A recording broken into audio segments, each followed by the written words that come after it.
publik memiliki standar profesi akuntan publik (SPAP). SPAP memuat standar-standar audit, atestasi, pengendalian mutu, dan lain-lain. Namun, SPAP tidak secara khusus mengatur audit investigatif atau fraud audit. Situasi ini sesungguhnya rawan karena para praktisi melakukan audit investigatif atau fraud audit tanpa sadar. Secara sederhana, standar adalah ukuran mutu. Oleh karena itu, dalam pekerjaan audit, para auditor ingin menegaskan adanya standar tersebut. Dengan standar ini, pihak yang diaudit, pihak yang memakai laporan audit, dan pihak-pihak lain dapat membantu kerja si auditor. Hal yang sama juga ingin dicapai para investigator dan forensik akuntan. Standar audit investigatif ada 7. Yang pertama, seluruh investigasi harus dilandasi praktik terbaik yang diakui accepted best practices. Yang kedua, kumpulkan bukti-bukti dengan prinsip kehati-hatian atau due care sehingga bukti-bukti tadi dapat diterima di pengadilan. Yang ketiga, pastikan bahwa seluruh dokumentasi dalam keadaan aman, terlindungi, dan diindeks, dan jejak audit tersedia. Yang keempat, pastikan bahwa para investigator mengerti hak-hak asasi pegawai dan senantiasa menghormatinya. Yang kelima, beban pembuktian ada pada yang diduga pegawainya melakukan kecurangan dan pada penuntut umum yang mendakwa pegawai tersebut. Cakup seluruh substansi investigasi dan menguasai seluruh target yang sangat jauh dari segi waktu. Yang terakhir, ikut seluruh tahapan kunci dalam proses investigasi, termasuk perencanaan, pengumpulan bukti dan barang bukti, wawancara, kontak dengan pihak ketiga, pengamanan mengenai hal-hal yang bersifat rahasia. Selanjutnya, standar pemeriksaan keuangan negara. Pengertian SPKN. SPKN adalah seperangkat standar dan pedoman yang digunakan oleh auditor BPK RI dalam melakukan pemeriksaan keuangan negara. Selanjutnya, tujuan SPKN. Yang pertama, menjamin konsistensi dan keseragaman proses pemeriksaan keuangan negara. Yang kedua, mendorong transparansi dan akuntabilitas dalam pengelolaan keuangan negara. Selanjutnya, manfaat SPKN. Yang pertama, memastikan kualitas dan konsistensi pemeriksaan keuangan negara yang dilakukan oleh auditor BPK RI. Yang kedua, meningkatkan kepercayaan masyarakat terhadap pengelolaan keuangan negara. Selanjutnya, implementasi SPKN. Implementasi SPKN dilakukan oleh auditor BPK RI dalam pemeriksaan keuangan negara yang mencakup perencanaan pemeriksaan, pengumpulan bukti, pengujian, dan penyusunan laporan hasil pemeriksaan. Selanjutnya ada standar akuntansi forensik. Di sini ada 4 standar. Yang pertama itu lingkup penugasan. Akuntan harus memahami tugasnya dengan baik, mengkajinya dengan teliti, dan melakukannya dalam kontrak. Yang kedua, kemahiran profesional. Akuntansi forensik harus dilaksanakan dengan kemahiran dan kehati-hatian profesional. Yang ketiga, pelaksanaan tugas kesalahan. Akuntan harus memahami permasalahan dengan baik seperti rumusan masalah, perencanaan, dan pengumpulan bukti, serta evaluasinya, sampai pada tahap komunikasi hasil penugasan berupa laporan akhir yang berisi fakta dan kesimpulan. Lalu yang terakhir, ada independensi. Akuntan forensik harus independen dalam melaksanakan tugasnya, bertanggung jawab dan objektif atau tidak memihak dalam melaksanakan pelayanan akuntansi forensiknya. Selanjutnya ada tatanan kelembagaan.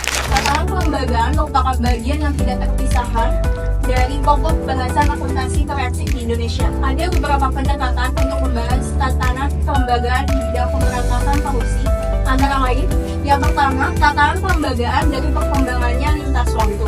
Yang kedua, tatanan kelembagaan yang khusus menangani pemberantasan korupsi dan dari perkembangannya lintas waktu. Yang ketiga, lembaga-lembaga yang berurusan dengan pemberantasan korupsi berinteraksi satu sama lain. Yang keempat, studi banding lembaga-lembaga yang berurusan dengan pemberantasan korupsi di berbagai negara.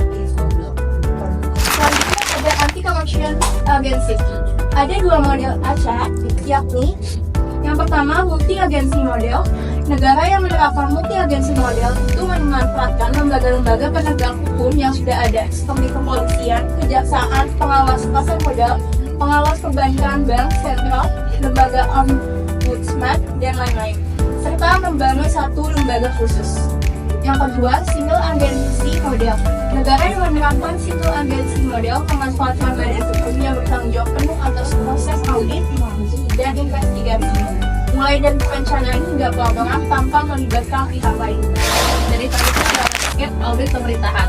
Dalam jargon administrasi negara, istilah pemeriksaan digunakan dalam makna audit ekstern atau external audit.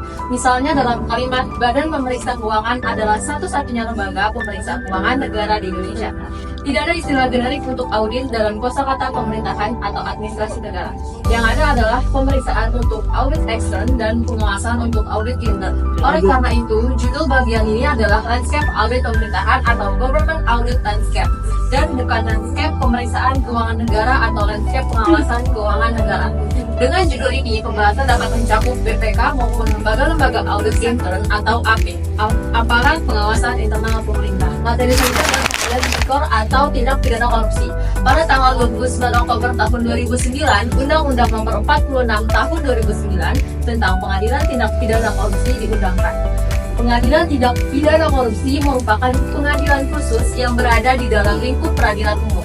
Pengadilan Tindak Pidana Korupsi berkedudukan di setiap ibu kota, kabupaten, atau kota di Indonesia yang jumlahnya hampir 500. Mahkamah Agung memastikan pengadilan tindak pidana korupsi terbentuk di 7 provinsi dalam tahun 2010.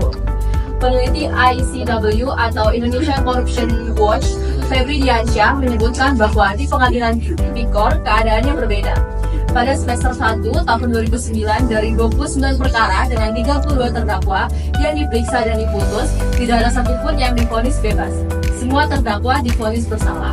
Pengadilan tipikor juga tak pernah menjatuhkan vonis percobaan atau di bawah 1 tahun penjara, dan rata-rata divonis di atas 4 tahun. Secara kesimpulan dari PPT ini adalah standar audit investigatif berfungsi sebagai alat penting dalam mengidentifikasi dan menangani kecurangan serta penyimpangan dalam pengelolaan keuangan negara.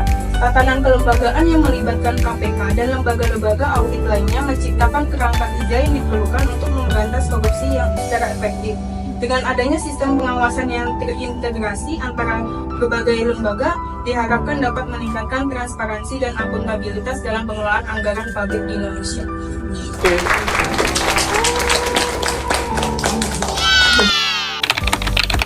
Saya mau nanya, saya Andrian dengan NIM 1012 nih Pak. Itu apa ya bedanya multi agency dan single agency? Perbedaannya yang di slide 8.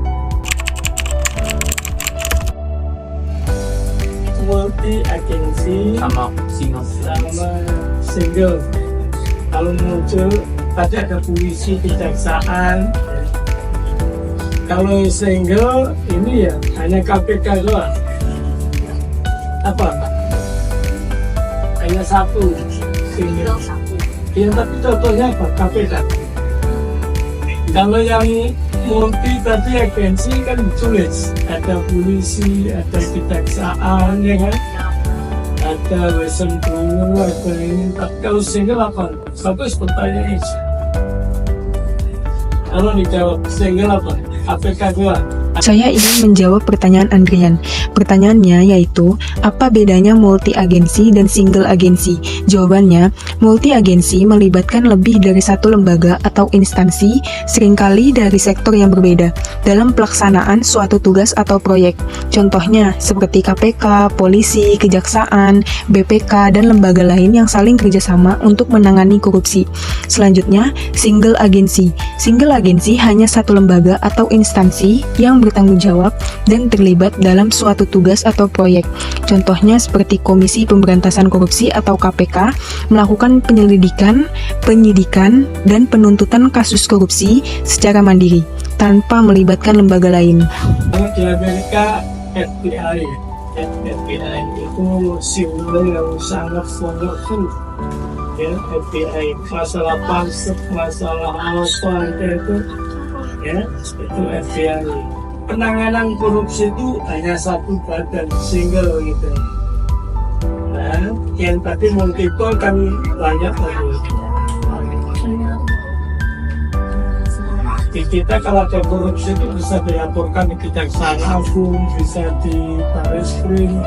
Nama saya Muhammad Dani Farida. Pertanyaannya diambil dari makalah tentang SPKN, yaitu bagaimana menilai efektivitas dalam meningkatkan transparansi dan akuntabilitas keuangan negara, terutama dalam konteks lemahnya tindak lanjut terhadap temuan BPK oleh lembaga terkait. Dengan secara teori sangat efektif dalam membangun kerangka kerja, pemeriksaan yang sistematis, objektif dan profesional. Namun efektivitasnya di dalam praktik itu seringkali terhambat karena lemahnya follow up dari lembaga eksekutif dan legislatif. Jadi tidak adanya mekanisme sanksi atau kewajiban hukum yang kuat untuk menindaklanjuti temuan BPK membuat laporan audit cenderung menjadi formalitas saja. Maka transparansi dan akuntabilitas tidak dapat terwujud secara political will secara maksimal tanpa adanya political will dan peraturan pelaksana yang mengikat lembaga yang terkait. Bagus. Udah. Sekian presentasi dari kami, kurang lebihnya mohon maaf. Wassalamualaikum warahmatullahi wabarakatuh.